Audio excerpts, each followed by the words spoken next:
सर्व आदरणीय विद्यार्थी मित्रांना नमस्कार. महाराष्ट्र सेट परीक्षा पेपर क्रमांक 1 युनिट क्रमांक 10 हायर एज्युकेशन ह्याच्यात येणारा महत्त्वाचा कन्सेप्ट आपण बघूया. एकलव्य म्हणून एक टी व्ही चॅनल्स आहे, ते सायन्स आणि टेक्नॉलॉजी विद्यार्थ्यासाठी समर्पित केलेले आहे. आता डीम्ड विद्यापीठ म्हणजे काय? डीम्ड विद्यापीठ वैशिष्ट्य काय असतो माहिती आहे का? डीम्ड युनिव्हर्सिटी हे दुसरं त्यांच्या खाली कॉलेजेसना अफिलिएट करत नाही. डीम्ड हा स्वतंत्र युनिव्हर्सिटी असतो, त्याच्या खाली कुठल्याही कॉलेजेसला ते परमिशन देत नाही. डीम्ड युनिव्हर्सिटीमध्ये स्वतःचा एक कोर्स सिलेबस ते तयार करतात.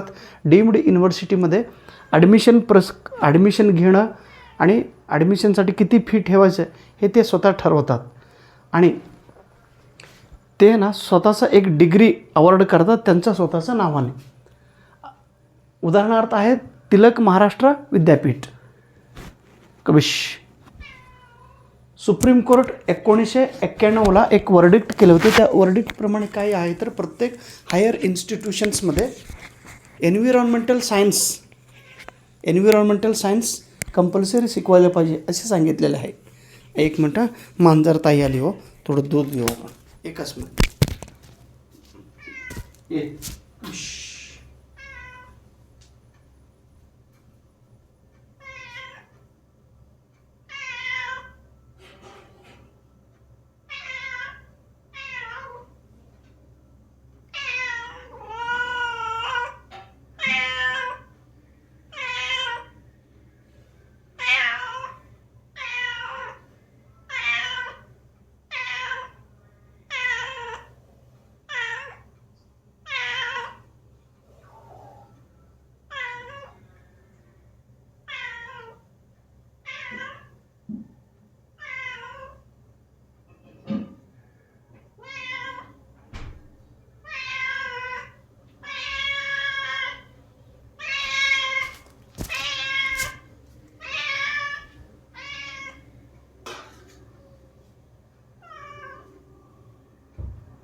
आता अफिलिएटिंग युनिव्हर्सिटी ह्याचं प्रमाण सर्वात जास्त आहे आपल्या भारत देशात. अफिलिएटिंग युनिव्हर्सिटी म्हणजे एक युनिव्हर्सिटी, जे स्टेट युनिव्हर्सिटी असतात ते त्याच्या अंडरमध्ये अनेक कॉलेजेसना ते परमिशन देत असतात. असे कॉलेजेस अफिलिएटिव्ह युनिव्हर्सिटीच्या खाली काम करीत असतात. असे अफिलिएटिव्ह युनिव्हर्सिटीची संख्या आपल्या भारतात देशात जास्त आहे. इग्नो म्हणजे काय? Indira Gandhi national open university. ह्याची स्थापना 1985ला न्यू दिल्ली येथे झालेली आहे. ह्याला सेंट्रल युनिव्हर्सिटी असे आपण म्हणतो इग्नोला. गव्हर्नर यांनी व्हाईस चान्सलरना निवड करत असतात विद्यापीठात. आता आपल्या महाराष्ट्रात सर्वात जुने विद्यापीठ कोणतं आहे तर पुणे विद्यापीठ. 10 फेब्रुवारी 1949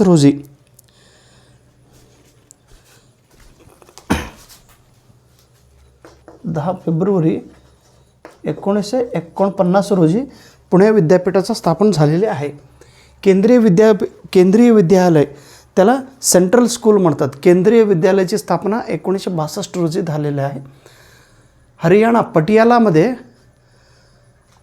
स्पोर्ट्स इन्स्टिट्यूशन्स आहे, त्याला Netaji Subhashchandra national institute of sports असे म्हणतात. त्याचं स्थापन पटियाला येथे आहे. पटियाला तिथं आम्ही गेलो होतो. सगळं बॅट, क्रिकेटची बॅट आहे, जे की आपण स्टंप, हॉकी, हे जे सगळं वस्तू तिथं तयार होतात पटियालामध्ये.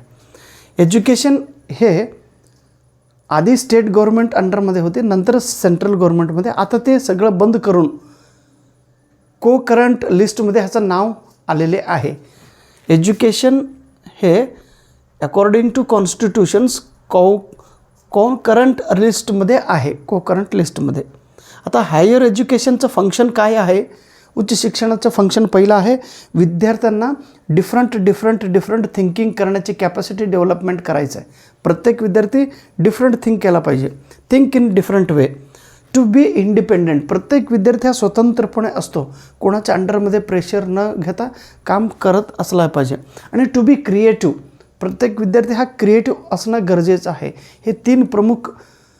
आणि ॲक्च्युली ओबिडियंट राहणं हे हायर एज्युकेशनचा फंक्शन नाही. म्हणजे मुलं ओबिडियंट राहिलं पाहिजे, आज्ञाधारक राहिलं पाहिजे, विद्यापीठ कसं सांगतं तसंच ऐकलं पाहिजे असं नाही. ओबिडियंट नाही. You think in different way, be a creative, be independent. आता नॅशनल काउन्सिल ऑफ एज्युकेशन हे टीचर एज्युकेशनसाठी हे संस्था स्थापन झालेली आहे. 1993ला ह्याची स्थापना झाली, परंतु हे वर्कआउट सुरू झालं 1995 पासून. कधी कुठे आहे तर दिल्ली येथे आहे. ओके, 1995. Thank you so much. नमस्कार.